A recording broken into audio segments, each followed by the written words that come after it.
Akhil Bharatiya Congress committee के सदस्य एवं पूर्व केंद्रीय मंत्री पवन कुमार बंसल ने शनिवार को आयोजित पत्रकार वार्ता में राम मंदिर चंदा चोरी मामले को लेकर केंद्र सरकार पर तीखा निशाना साधा।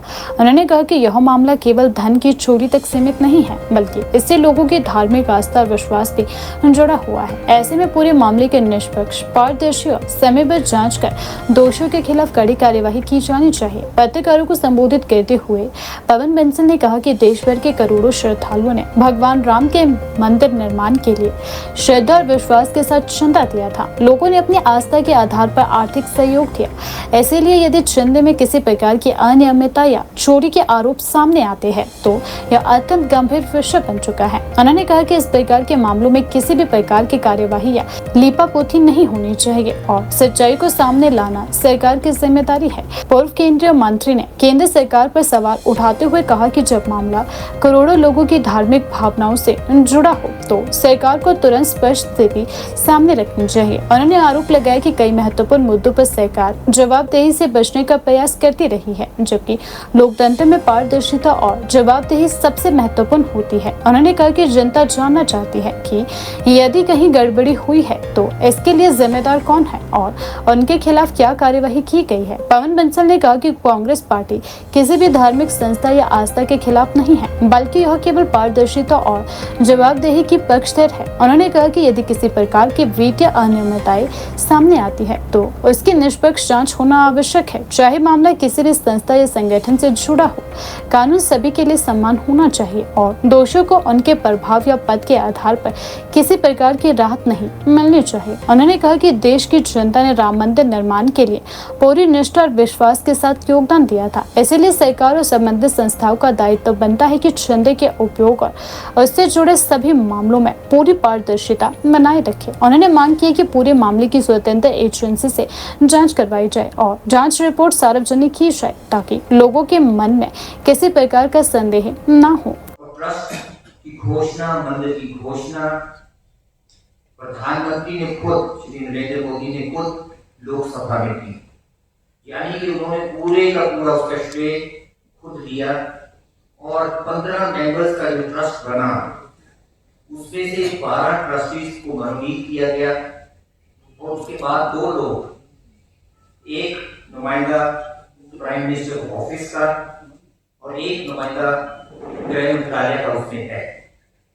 उन्हीं के मर्जी के साथ जनरल सेक्रेटरी बने, उसमें स्पेशल इन्वाइटी आए गए। सभी जितने भी उसमें नियुक्तियां हुई सब ये सरकार ने किया और यहाँ तक कि आरटीआई एक्ट आप जानते हैं कि बहुत बड़ा क्रांतिकारी कानून हिंदुस्तान में है। उस कानून के तहत कोई भी इंसान किसी तरह की सरकार से कोई पूछना चाहता है, उसको अधिकार है कि वो सूचना ले पाए। इसको विशेष तौर से आरटीआई कानून से दोबारा कर इन सब चीजों के हमें खिलाफ नहीं था, किसी ने कोई इस पे उंगली नहीं उठाई। सरकार समय की उन्होंने अपनी मर्जी के हिसाब से किया, लेकिन कुछ समय के बाद ही सामने बहुत बड़े बड़े घोटाले, बहुत बड़ी पैसा वहां से गायब होने की खबरें आनी शुरू हुई।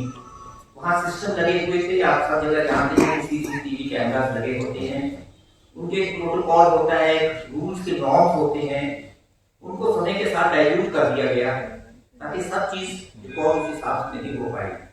और पिछले कुछ समय से सामने करोड़ों रुपए का वहां से घोटाले सामने नजर आए, जो लोगों ने चढ़ावे दिए, चंदे दिए, अपनी जवाहरात, अपने गहने भी दे दिए, सब लोग चीजों में उसमें आस्था रखते हुए वहां सभी ने उसमें दिया।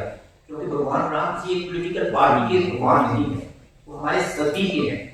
सभी लोगों ने जी जान के साथ वहां किया, लेकिन सवाल से बहुत बड़े उठ जाते हैं जब इतना पैसा वहां से गायब हुआ।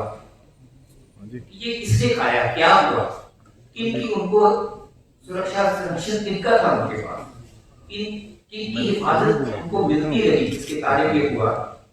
ये कोई आम ट्रस्ट नहीं था। आम ट्रस्ट के पास कोई सामान्य कोई ऐसा नहीं था, कोई उनके पास संस्था है, कोई संस्थान है, नहीं था। ये विशेष तौर से ये ट्रस्ट बना।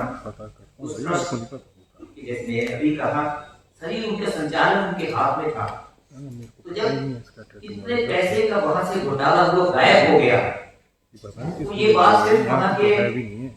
जो डोनेशन कक्ष है, हाँ पंकज सर है। वो पंकज सर। डोनेशन रूम है जहाँ गिनती होती है, वहां तक सीमित नहीं रहता, उसे बहुत आगे बढ़ जाता है। यूपी सरकार ने SIT बना, उनके जो चंपत राय हैं जो उसके जनरल सेक्रेटरी थे, प्रेसिडेंट मिश्रा थे, गिरी हैं, 2 लोगों ने इस्तीफा दिया। किस कारण इस्तीफा दिया उन्होंने? क्योंकि उन्होंने महसूस किया कि अब हम पकड़े जा रहे हैं। अब चीजें ये सामने आ चुकी हैं, लेकिन सरकार ने उसके बाद केंद्र सरकार ने जिसकी जिम्मेदारी दे रखी थी, उन्होंने इसमें कोई काम आगे नहीं किया। आज के दिन बहुत बड़े सवाल ये लोगों के सामने उठते हैं। आप अगर कितना ज्यादा इस्तेमाल आप लोगों ने भी, आप बहन भाइयों ने भी किया होगा RTI का, आप सवाल डाल के देखने आएगा कि this is not covered under RTI। ये अक्सर ऐसा क्यों है? और सिर्फ यहाँ तक सीमित नहीं रहता, उसके पैसे गायब हुए, उसमें से 80 लाख रुपया एक जगह से रिकवर हो गया, 2 गाड़ियां मिली और 8 लोग उन्होंने गिरफ्तार भी कर दिए। लेकिन उन लोगों को गिरफ्तार किया जो नीचे वाले हैं, ऊपर किसका हाथ इसमें है, किसकी मिली भगत इसमें है? इस चीज हमारे सामने बहुत बड़े सवाल पैदा होते हैं। आज वो लोग जिन्होंने आस्था के साथ, जिसने जो राधे जिनकी करते थे, राम के नाम पे पैसा दिया, वो वहां से लूटा गया। राम के नाम पे वोट बटोरे गए, राम के नाम पे लूट हुई है, नोट भी इकट्ठे हो गए हैं राम के नाम। और ऐसा महसूस होता है आज कि ये कोई अकेली एक दुखी कोई इधर उधर आइसोलेटेड इंस्टेंस नहीं है। ये तो एक अयोध्या को उन्होंने बिजनेस मॉडल बना दिया, क्योंकि पूरे देश के लोग बड़ी तादाद में वहां जाना चाहते हैं। सब लोग चाहे वहां अपनी श्रद्धा के हिसाब से, अपनी क्षमता के हिसाब से जितना जितना कोई आदमी अपना चढ़ावा दे सकता है, चढ़ावा देता है श्रद्धा के साथ, पूरे एक अदब के साथ। इस कारण ये वहां तक नहीं है। ऐसा नहीं हो सकता कि आप एक घर पे दावा करेंगे ये घर मेरा है, घर की चाबी आपके पास हो, घर में रहते आप खुद हो, लेकिन अगर घर में डकैती हो गई तो आप अपने आप को अनजान समझते हो, आप अपने आप को स्ट्रेंजर बना लेना चाहते हैं, ये नहीं चाहते। इस कारण आज बहुत अहम सवाल सामने उठते हैं और उस सवालों को मैं आपसे पास मामूली से जिक्र करना चाहूंगा कि ये चीज आज हम उनसे मांग करते हैं। सबसे पहले बात तो ये है कि क्या प्रधानमंत्री जिन्होंने बहुत बड़े दावे करके, जिसके नाम पे सरकार आ गई, पार्लियामेंट में, जैसे मैंने अभी आपके सामने अर्ज की, पार्लियामेंट में खुद घोषणा की, क्या उनसे आज तक कोई विचार नहीं आना चाहिए था? चुप्पी साधे क्यों हुए? क्यों नहीं किसी बात में कहा? क्या बड़े लोगों की जिम्मेदारी हुई? क्या वो काम बिल्कुल नीचे लोगों ने किया है? इस कारण हम उम्मीद करते थे कि प्रधानमंत्री इस पे आप आज तक राष्ट्र को संबोधन करें। किस बात पे संबोधन करने राष्ट्र को वो सामने आ जाते हैं हमारे। इस एक बिल पास हुआ, जो एक बिल्कुल ड्रामा निकला, उसके बाद राष्ट्र को संबोधन। लेकिन इस बात के लिए इतना एक अहम मुद्दा है पूरे देश के लिए, इसमें कोई संबोधन उनकी तरफ से नहीं। अगर देश के लोगों को सचमुच एक यकीन दिलाना था कि हम अपनी सरकार बिल्कुल बाकायदा एक पारदर्शिता के साथ चलाते हैं, हम सब चीज लोगों के सामने रखना चाहते हैं, तो एक छोटी सी बात होती है कि सुप्रीम कोर्ट मॉनिटर करे एक इन्वेस्टिगेशन को, क्यों नहीं? सरकार ने SIT बना दी क्योंकि वो एक एक्टिव हुए। SIT से वो उम्मीद नहीं की जा सकती।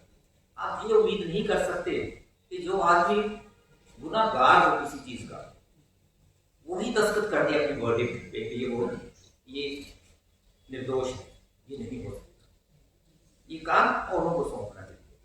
देश की आस्था को बरकरार रखने के लिए, मैंने जैसे कहा था, भगवान को आदर्श मानते हैं। अपने जीवन में हम हर बात पे कहते हैं कि उनका उदाहरण दिया जाता है पूरे जीवन में अपने रोजमर्रा के चरित्र में, लेकिन उन्हीं के नाम पे ये हुआ।